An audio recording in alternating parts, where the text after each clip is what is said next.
আকাশবাণী কলকাতা স্থানীয় সংবাদ পড়ছি শুভ্রা চক্রবর্তী। প্রথমে বিশেষ খবর। রাজ্যপালের অভিভাষণের মধ্য দিয়ে আগামীকাল ফের বিধানসভায় অন্তর্বর্তী বাজেট অধিবেশন শুরু হবে। বিধানসভা নির্বাচনের আগে রাজ্যে ইভিএম ও ভিভিপ্যাট ব্যবহারের বিষয়ে সচেতনতা বাড়াতে বিশেষ উদ্যোগ নিয়েছে রাজ্যের মুখ্য নির্বাচনী আধিকারিকের দপ্তর। এসআইআর প্রক্রিয়ায় আপত্তি নিয়ে সুপ্রিম কোর্টে নির্বাচন কমিশনের বিরুদ্ধে তৃণমূল কংগ্রেস নেত্রী তথা মুখ্যমন্ত্রী মমতা ব্যানার্জির করা মামলার আজ শুনানি হওয়ার কথা।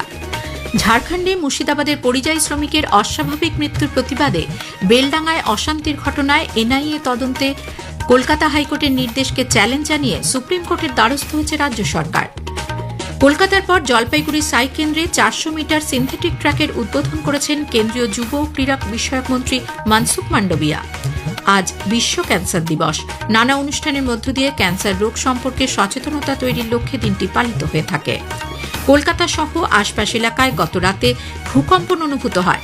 রিক্টার স্কেলের তীব্রতা ছিল 6। আসছে বিস্তারিত খবরে। রাজ্যপালের অভিভাষণের মধ্য দিয়ে আগামীকাল ফের বিধানসভায় অন্তর্বর্তী বাজেট অধিবেশন শুরু হবে। দ্বিতীয়ার্ধে রাজ্যের অন্তর্বর্তী বাজেট পেশ করবেন অর্থমন্ত্রী চন্দ্রিমা ভট্টাচার্য। এবারের অধিবেশন চলবে আগামী সোমবার পর্যন্ত। প্রথামাফিক শোক প্রস্তাব গ্রহণের মধ্য দিয়ে গতকাল রাজ্য বিধানসভার অন্তর্বর্তী বাজেট অধিবেশন শুরু হয়। এটি সপ্তদশ বিধানসভার শেষ অধিবেশন। শুরুতেই রাজনীতি, শিল্প, সংস্কৃতি, বিনোদন জগতের সদ্য প্রয়াত বিশিষ্ট ব্যক্তিদের উদ্দেশ্যে শোক প্রস্তাব পাঠ করেন অধ্যক্ষ বিমান বন্দ্যোপাধ্যায়। বারামতিতে বিমান দুর্ঘটনায় নিহত মহারাষ্ট্রের উপমুখ্যমন্ত্রী এনসিপি নেতা অজিত পাওয়ার, বাংলাদেশের প্রাক্তন প্রধানমন্ত্রী খালেদা জিয়া, চলচ্চিত্র নক্ষত্র ধর্মেন্দ্র, রবীন্দ্রসঙ্গীত শিল্পী অর্ঘ্য সেন, বর্তমান রাজ্য বিধানসভার সদস্য জুলফিকার ইসলাম সহ প্রয়াত বিশিষ্টজনদের উদ্দেশ্যে শোক জ্ঞাপন করা হয়। এরপর অধ্যক্ষ দিনের মতো অধিবেশন মুলতবি ঘোষণা করেন। বিধানসভা নির্বাচনের আগে রাজ্যে ইভিএম এবং ভিভিপ্যাট ব্যবহারের বিষয়ে সাধারণ মানুষের মধ্যে সচেতনতা বাড়াতে বিশেষ উদ্যোগ নিয়েছে রাজ্যের মুখ্য নির্বাচনী আধিকারিকের দপ্তর। ফার্স্ট লেভেলে চেকিং প্রক্রিয়া সম্পূর্ণ হওয়ার পর প্রশিক্ষণ ও সচেতনতা কর্মসূচির জন্য 6,259টি ব্যালট ইউনিট, 6,259টি কন্ট্রোল ইউনিট এবং 6,259টি ভিভিপ্যাট আলাদা করে রাখা হয়েছে, যেগুলি মানুষের সচেতনতা প্রচারে ব্যবহার করা হবে। জেলা নির্বাচনী আধিকারিক এবং রিটার্নিং আধিকারিকদের দপ্তরে ইভিএম প্রদর্শনী কেন্দ্র খোলা হয়েছে। পাশাপাশি রাজ্য জুড়ে 294টি ভ্রাম্যমাণ প্রদর্শনী ভ্যান নামানো হয়েছে, যা বিভিন্ন বুথ এবং ক্লাস্টারে ঘুরে সচেতনতা কর্মসূচি চালাচ্ছে। এখনও পর্যন্ত এই ভ্রাম্যমাণ প্রদর্শনী ভ্যান 4,617টি ভোট কেন্দ্র এলাকায় পৌঁছেছে। এসআইআর নিয়ে প্রক্রিয়া আপত্তি তুলে সুপ্রিম কোর্টে নির্বাচন কমিশনের বিরুদ্ধে তৃণমূল কংগ্রেস নেত্রী তথা মুখ্যমন্ত্রী মমতা ব্যানার্জির করা মামলার আজ শুনানি হওয়ার কথা। শীর্ষ আদালতের প্রধান বিচারপতি সূর্যকান্ত এবং বিচারপতি জয়মাল্য বাগচির বেঞ্চে এই মামলায় আজ মুখ্যমন্ত্রী নিজেই সওয়াল করতে পারেন বলে দলীয় সূত্রের খবর।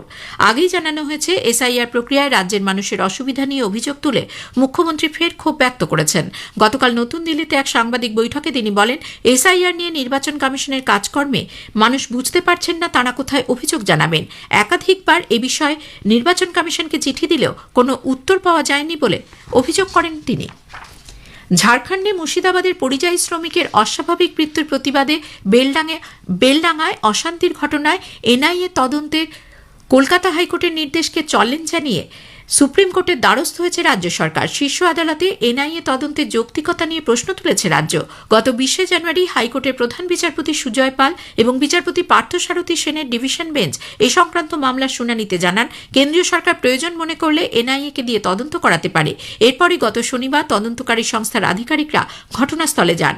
গতকালও 6 সদস্যের আধিকারিক দল বেলডাঙ্গার বড়ুয়া মোড়ে স্থানীয়দের সঙ্গে কথা বলেন।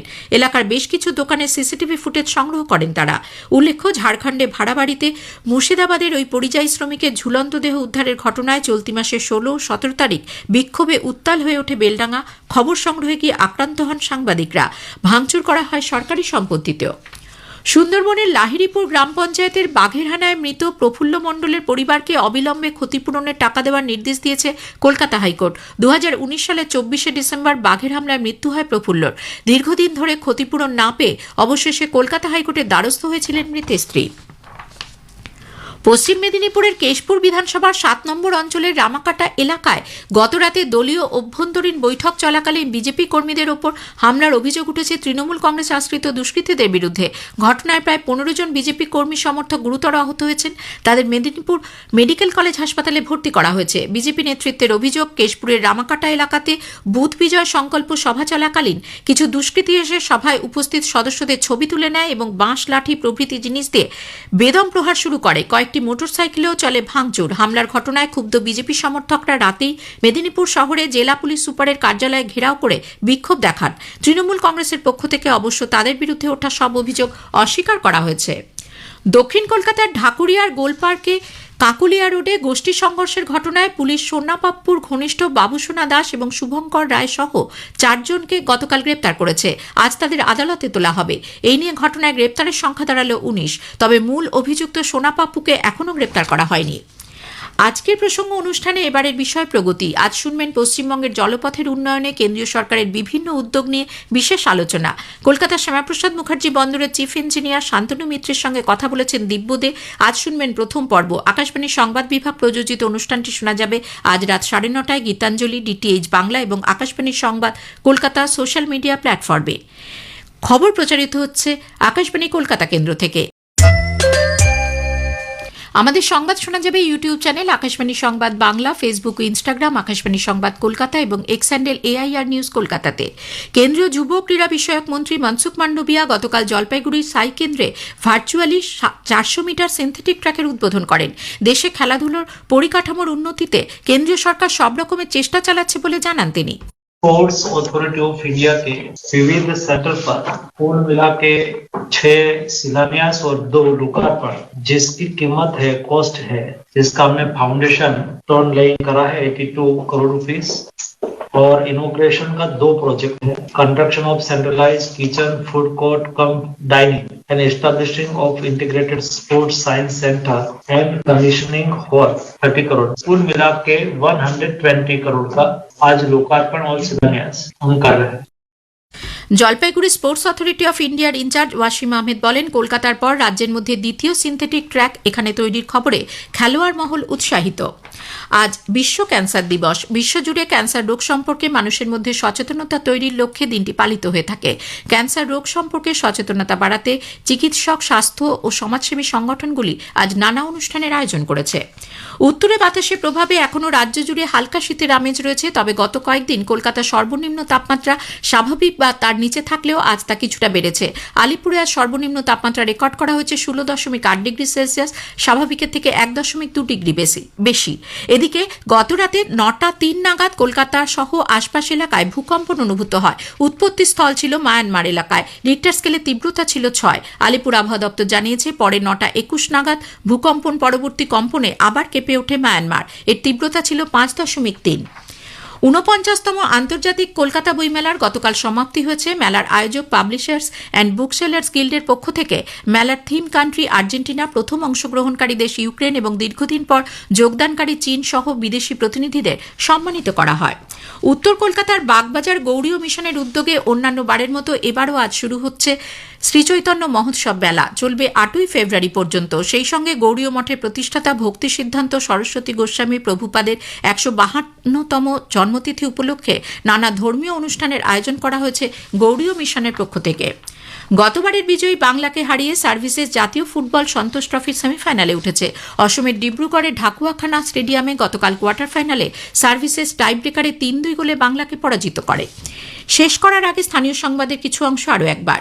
রাজ্যপালের অভিভাষণের মধ্য দিয়ে আগামীকাল ফের বিধানসভায় অন্তর্বর্তী বাজেট অধিবেশন শুরু হবে। SIR প্রক্রিয়ায় আপত্তি নিয়ে সুপ্রিম কোর্টের নির্বাচন কমিশনের বিরুদ্ধে তৃণমূল কংগ্রেস নেত্রী তথা মুখ্যমন্ত্রী মমতা ব্যানার্জির করা মামলার আজ শুনানি হওয়ার কথা। আজ বিশ্ব ক্যান্সার দিবস। নানা অনুষ্ঠানের মধ্য দিয়ে ক্যান্সার রোগ সম্পর্কে সচেতনতা তৈরির লক্ষ্যে দিনটি পালিত হয়ে থাকে। স্থানীয় সংবাদ শেষ হল। আকাশবাণী খবর পড়ছে প্রবীর ভট্টাচার্য। বিশেষ খবর হল, বিদেশমন্ত্রী ডক্টর এস জয়শঙ্কর এবং মার্কিন বিদেশমন্ত্রী মার্কো রুবিওর মধ্যে ওয়াশিংটনে বৈঠকে গুরুত্বপূর্ণ খনিজ অনুসন্ধান, খনন এবং প্রযুক্তি, জ্বালানি ইত্যাদি বিষয় নিয়ে আলোচনা ফলপ্রসূ হয়েছে। প্রধানমন্ত্রী নরেন্দ্র মোদী আগামী শুক্রবার পরীক্ষা পে চর্চা পর্বটি দেখার জন্য নাগরিকদের কাছে আহ্বান জানিয়েছেন। ভারত ও কিরগিজস্তানের মধ্যে ত্রয়োদশ যৌথ সামরিক মহড়া খানজার আজ আসামের শোনিতপুরের মিসামারিতে শুরু হবে। রিজার্ভ ব্যাংকের আর্থিক নীতি কমিটির বৈঠক আজ শুরু হচ্ছে। অনূর্ধ্ব-19 বিশ্বকাপের দ্বিতীয় সেমিফাইনালে ভারত আজ আফগানিস্তানের মুখোমুখি হবে। আসছি বিস্তারিত খবরে। বিদেশমন্ত্রী ডক্টর এস জয়শঙ্কর গতরাতে ওয়াশিংটনে মার্কিন বিদেশমন্ত্রী মার্কো রুবিওর সঙ্গে বৈঠক করেন। সামাজিক মাধ্যমে ডক্টর জয়শঙ্কর বলেছেন, উভয় দেশের সঙ্গে দ্বিপাক্ষিক সহযোগিতা, আঞ্চলিক ও আন্তর্জাতিক বিভিন্ন বিষয় নিয়ে আলোচনা হয়েছে। ভারত মার্কিন কৌশলগত অংশীদারিত্বে যে বিষয়গুলি তুলে ধরা হয়েছে তার মধ্যে ছিল বাণিজ্য, জ্বালানি, পারমাণবিক শক্তি, গুরুত্বপূর্ণ খনিজ এবং প্রযুক্তি। তিনি আরও বলেন যে দুটি দেশের মধ্যে অভিন্ন স্বার্থকে এগিয়ে নিয়ে যাওয়ার জন্য প্রাথমিক পর্যায়ের এই বৈঠকে উভয় নেতাই একমত হয়েছেন।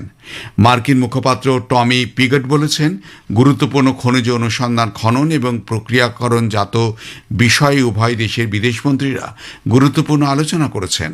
এর আগে ডক্টর জয়শঙ্কর মার্কিন ট্রেজারি সেক্রেটারি স্কট বেসেন্টের সঙ্গেও দেখা করেন।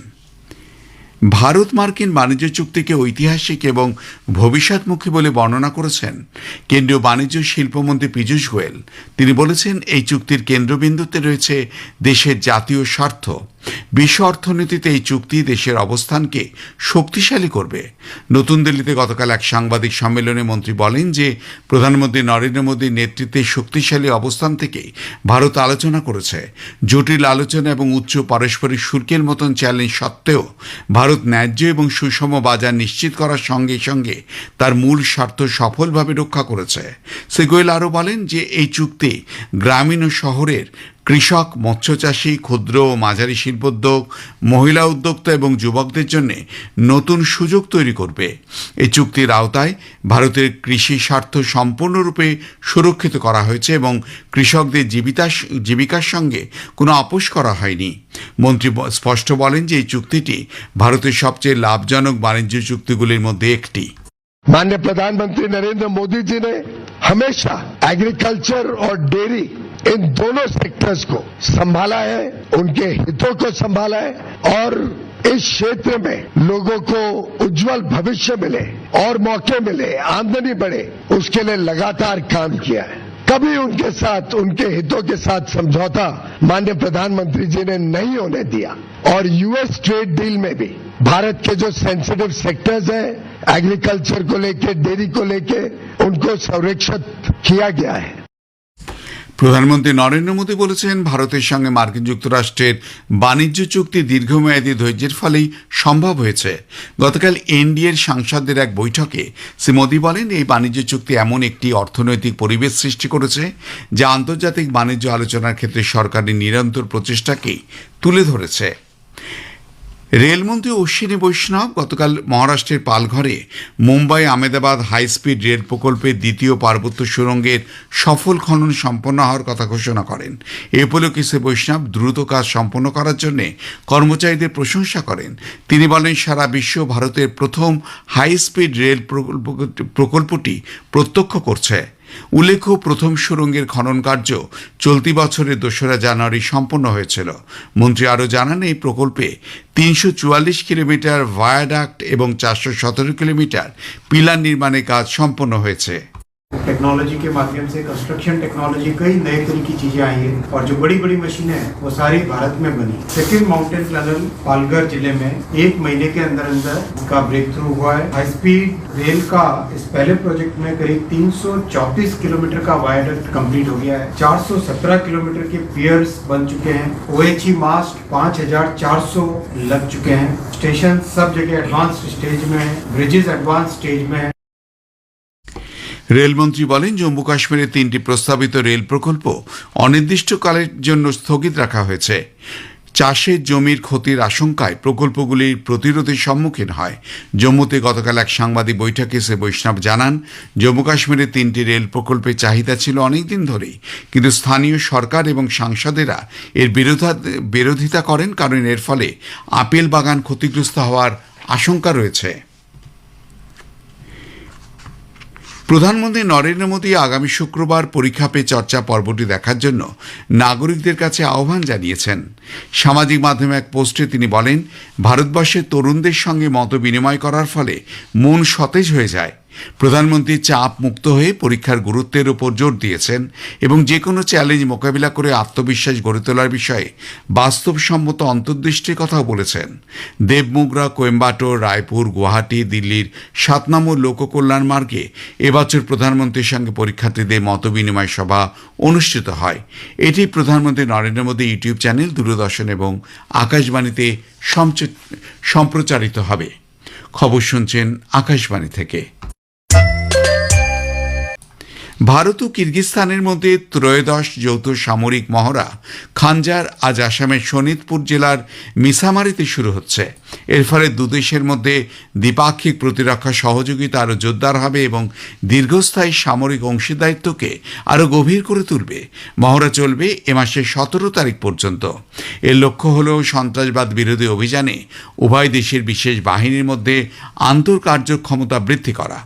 গত মার্চ মাসে কিরগিজস্তানে এই দুদেশের মধ্যে দ্বাদশ অধ্যায় যৌথ মহড়া অনুষ্ঠিত হয়। 2011 সালে শুরু হওয়ার পর থেকে খানজার মহড়া এখন একটি বার্ষিক প্রশিক্ষণ কার্যক্রমেই পরিণত হয়েছে। রিজার্ভ ব্যাংকের আর্থিক নীতি কমিটির বৈঠক আজ শুরু হচ্ছে। বৈঠক চলবে শুক্রবার পর্যন্ত। আরবিআইয়ের গভর্নর সঞ্জয় মালহোত্রার নেতৃত্বে 6 সদস্যের আর্থিক নীতি কমিটি শুক্রবার তাদের সিদ্ধান্ত প্রকাশ করবে। অর্থনীতিবিদদের মতে কমিটির সিদ্ধান্তে পলিসি রেট অর্থাৎ বাণিজ্যিক ব্যাংকগুলির সঙ্গে কেন্দ্রীয় ব্যাংক কর্তৃক নির্ধারিত সুদের হার অপরিবর্তিতই থাকতে পারে। তার বদলে আরবিআই বন্ড বাজারে স্থিতি বজায় রেখে নগদ অর্থের যোগানের বিষয় ও মুদ্রা সংক্রান্ত ঝুঁকির মোকাবিলা করার ক্ষেত্রে নজর দেবে বলে মনে করছেন অর্থনীতিবিদরা। গত বছরের ফেব্রুয়ারিতে আরবিআই রেপো রেট কমিয়ে 5.25% করে। ডিসেম্বরেও আরবিআইয়ের আর্থিক নীতি কমিটি রেপো রেট কমায়। ফলে এখন সেই রেটে নতুন করে রদবদল হবে না বলে মনে করছে সংশ্লিষ্ট মহল। বিজেপি নেতা ইউমনাথ খেমচাঁদ সিং সর্বসম্মতিতে মণিপুরে বিজেপির পরিষদীয় দলের নেতা নির্বাচিত হয়েছেন। নতুন দিল্লিতে গতকাল বিজেপি সদর দপ্তরে পরিষদীয় দলের বৈঠক হয়। সামাজিক মাধ্যমের এক বার্তায় দলের সাধারণ সম্পাদক এবং মণিপুরে পরিষদীয় দলনেতা নির্বাচনের জন্য নিযুক্ত কেন্দ্রীয় পর্যবেক্ষক তরুণ চুগ ইউমনাথ খেমচাঁদ সিংয়ের নির্বাচিত হওয়ার কথা জানান। তিনি আরও বলেন যে প্রধানমন্ত্রী নরেন্দ্র মোদী দেখানো পথেই শ্রী সিং তার অভিজ্ঞতা ও নেতৃত্ব দেওয়ার ক্ষমতায় দলকে আরও শক্তিশালী করবে এবং রাজ্যের মানুষের পাশে দাঁড়াবেন। গোয়ার মুখ্যমন্ত্রী প্রমোদ সাওয়ান্ত আজ পানাজিতে গোয়া বই উৎসবের উদ্বোধন করবেন। 200-এর বেশি স্টল থাকবে উৎসবে। কোঙ্কনি, মারাঠি, ইংরেজি সহ একাধিক ভাষার বই থাকবে। বই কেনায় 10% ছাড় পাওয়া যাবে। আগামী রবিবার পর্যন্ত এই উৎসব চলবে। রাশিয়া ইউক্রেনের উপর রাতভর হামলা চালিয়েছে। এর ফলে ইউক্রেনের উপর তাদের সামরিক হামলা বন্ধ করার পূর্ব প্রতিশ্রুতি ভঙ্গ হল। তীব্র ঠান্ডার কারণে গত 1 ফেব্রুয়ারি পর্যন্ত 1 সপ্তাহের জন্য কিয়েভে হামলা বন্ধ করতে মার্কিন প্রেসিডেন্ট ডোনাল্ড ট্রাম্পের ব্যক্তিগত অনুরোধে ক্রেমলিন সম্মত হয়েছিল। ইউক্রেনের প্রেসিডেন্ট ভলোদিমির জেলেনস্কি বলেছেন যে মস্কোর 4 বছর ধরে চলা আগ্রাসন অবসানের বিষয়ে আরও আলোচনার জন্য দুই দেশ যখন প্রস্তুতি নিচ্ছিল তখনই এই হামলার ঘটনাটি ঘটল। অনূর্ধ্ব-19 ক্রিকেট বিশ্বকাপে দ্বিতীয় সেমিফাইনালে আজ ভারত আফগানিস্তানের মুখোমুখি হবে। জিম্বাবুয়েতে হারারিতে ভারতীয় সময় বেলা 1টায় খেলা শুরু হবে। 5 বারের খেতাবজয়ী ভারতীয় দল এখন পর্যন্ত টুর্নামেন্টের কোনো ম্যাচে হারেনি। আজকের ম্যাচে বিজয়ী দল শুক্রবার ফাইনালে ইংল্যান্ডের মুখোমুখি হবে। প্রথম সেমিফাইনালে ইংল্যান্ড অস্ট্রেলিয়াকে 27 রানে পরাজিত করে ফাইনালে ওঠে। শেষ করবার আগে খবরে বিশেষ কিছু অংশ আরেকবার। বিদেশমন্ত্রী ডক্টর এস জয়শঙ্কর এবং মার্কিন বিদেশমন্ত্রী মার্কো রুবিওর মধ্যে ওয়াশিংটনের বৈঠকে গুরুত্বপূর্ণ খনিজ অনুসন্ধান, খনন এবং প্রযুক্তি, জ্বালানি ইত্যাদি বিষয় নিয়ে আলোচনা ফলপ্রসূ হয়েছে। প্রধানমন্ত্রী নরেন্দ্র মোদী আগামী শুক্রবার পরীক্ষা পে চর্চা দেখার জন্য নাগরিকদের কাছে আহ্বান জানিয়েছেন। খবর শেষ হলো।